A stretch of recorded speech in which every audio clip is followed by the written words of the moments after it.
While I still got the Mach 1 in my buddy's garage, I thought I'd take the time to sand the doors down.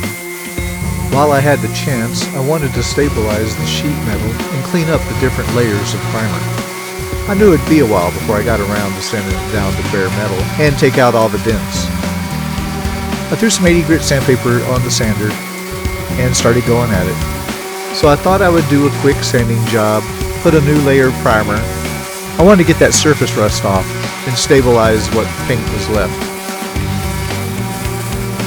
As you can see, it went pretty quickly, but I still hate sanding.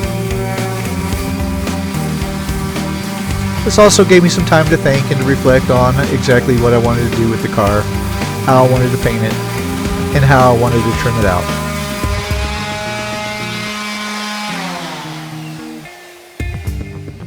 Doing the lower doors is backbreaking work, but the power sander sure made it a lot easier. I knew it'd be a while before I got around to sanding it down to bare metal and taking care of all the dents. So I thought I would do a quick sanding job and put a new layer of primer on. I got the back right quarter panel done earlier and moved on to the passenger side door.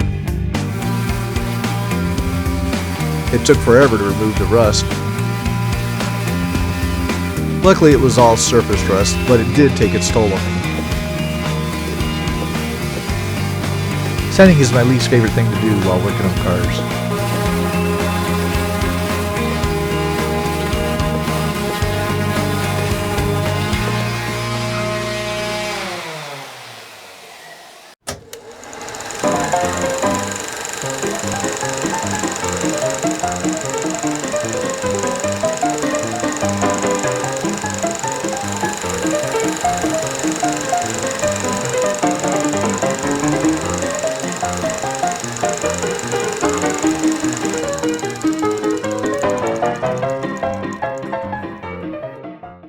And do you think I got any sympathy at all?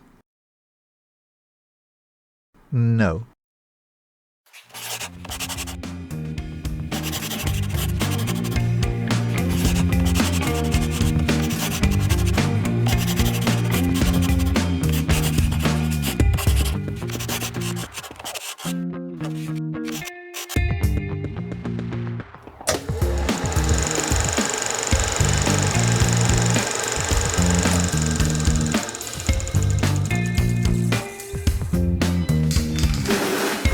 Since I was down to bare metal on most of the doors, I used a metal etching primer.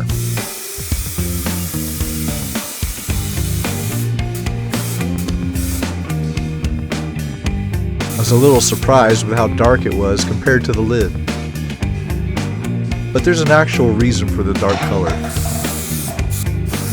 When you put on your top coat of primer and start sanding, you can see when you are starting to come close to the metal etch primer by the dark shade. You want a good bond between metal and primer as you start to build up your layers of primer to smooth the surface. You've heard it 1,000 times. A good paint job has everything to do with preparation of the car. I finished painting the right side of the car. The left side of the car will be done later. After the paint was fully dry, I went back with light gray primer to match the rest of the car.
One thing that caught my eye back when we first got the car was the fuel filter.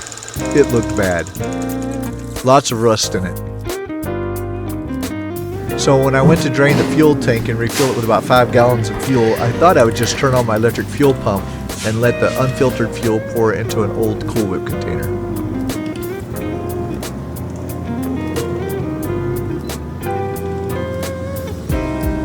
As you can see, I think a new fuel tank might be in my future.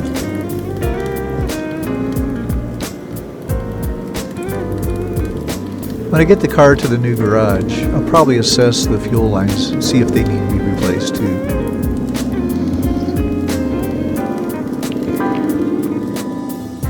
And this is what I got.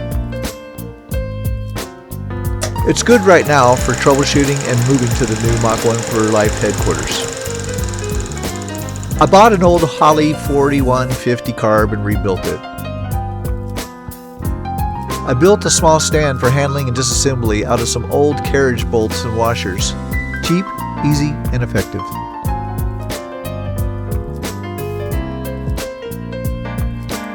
I disassembled the carb, checking each of the parts as I went along.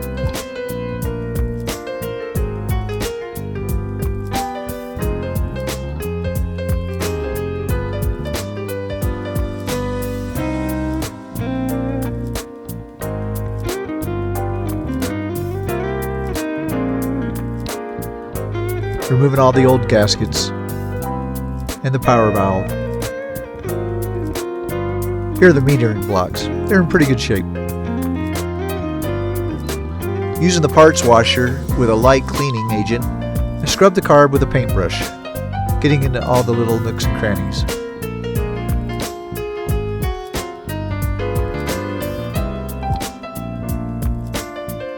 Then I switched to a nylon brush to get more of the gunk off.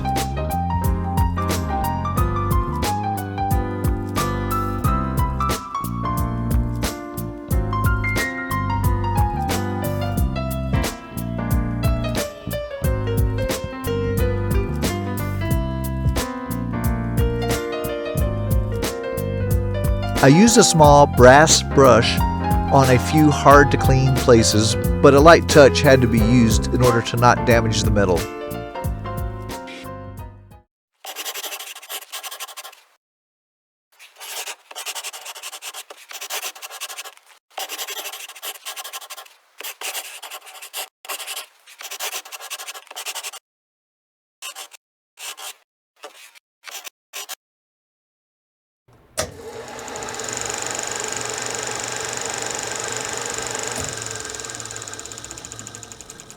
Automotive hydrolock most commonly occurs in automobiles when driving through floods, either where the water is above the level of the air intake, ingesting water through the carburetor and into the engine cylinders, or engine coolant entering the cylinders through various means, such as a blown head gasket is another common cause.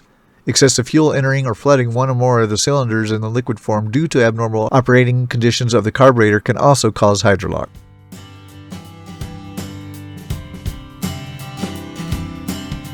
I think the float had a crack in it which caused it to sink inside the bowl. This makes the carburetor think the bowl is empty and allows fuel to continue to flow from the electric fuel pump, which tried to keep a positive pressure going to the carb. Here, let me show you on the whiteboard. Oh, here, sorry.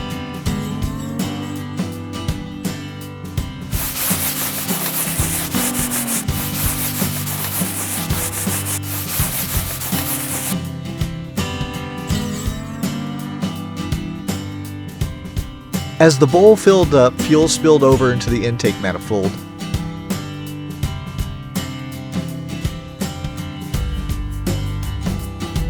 Down the intake into the heads, where it drained past the open valve and into the cylinder, pulling at the top of the piston. The open valves were just arbitrary from when the last time the engine was stopped. I had smelled fuel a little stronger, but did not think much of it since I just refilled the gas tank, pumped the bad gas out of the fuel line, and put the rebuilt carburetor onto the intake. When I went to start the car, the battery was new and had been on a tender. It turned over exactly one time and stopped. I knew immediately it was hydrolocked. I pulled the coil wire, took all the spark plugs out, turned off the electric fuel pump, and motored the engine. It spun freely, and 2 large plumes of fuel shot out from each side of the engine.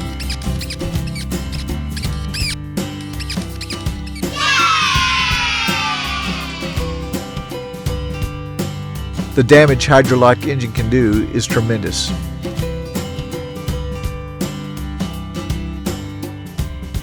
Bent rods if you're lucky.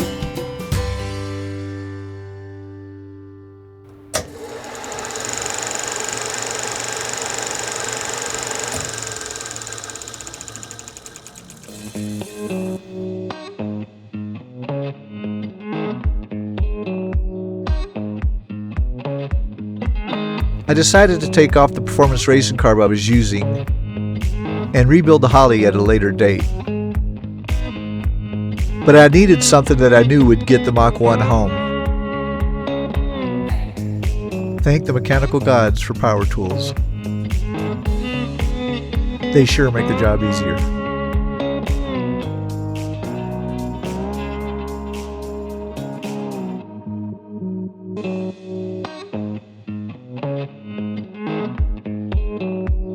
I cleaned everything to make sure to get a good mating surface.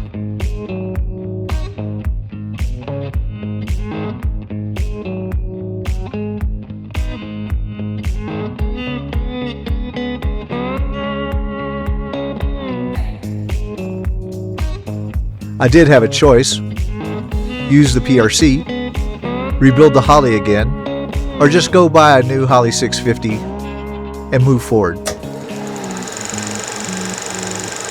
What do you think I did?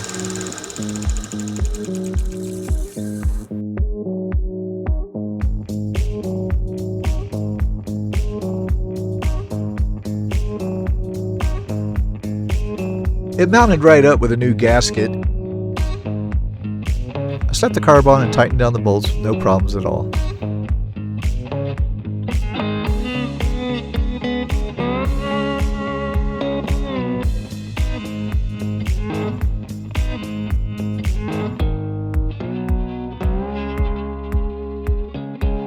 And I checked for leaks with a fresh shop towel.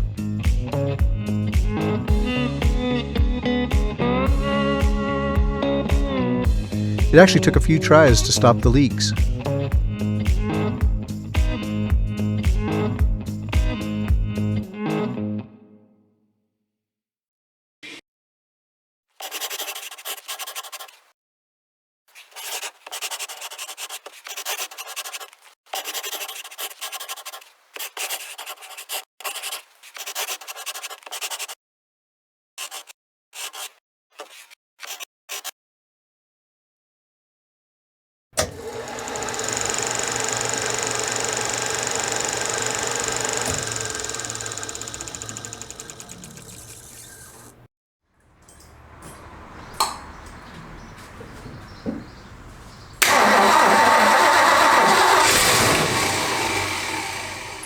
First attempt wasn't so successful. With a new fuel filter and priming electric fuel pump, it started right up.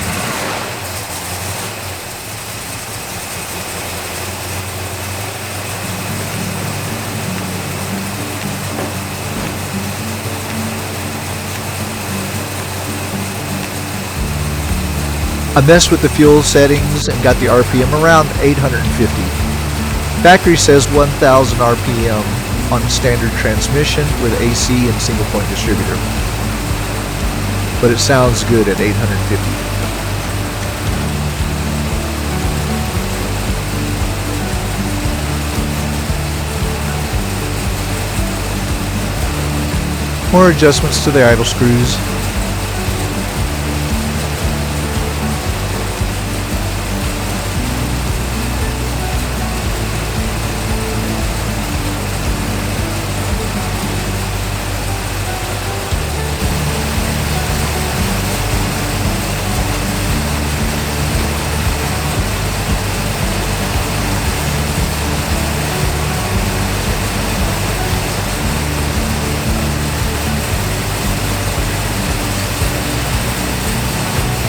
I think the engine sounds great.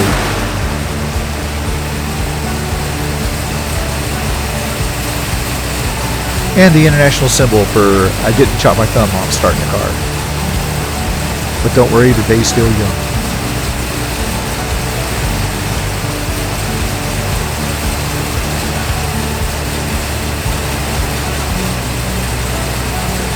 I checked for water flow, made sure the temp freezing plugs were not leaking.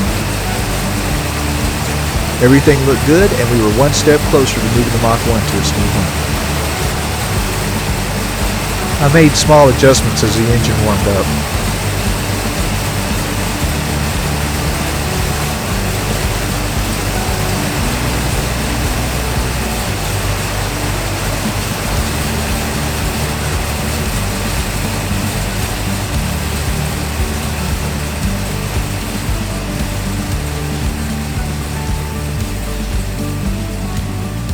I know I'm going to have to check that fuel filter again.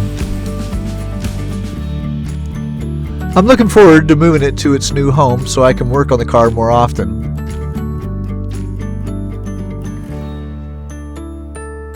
But I do know the next thing in my future is bodywork, and lots of it.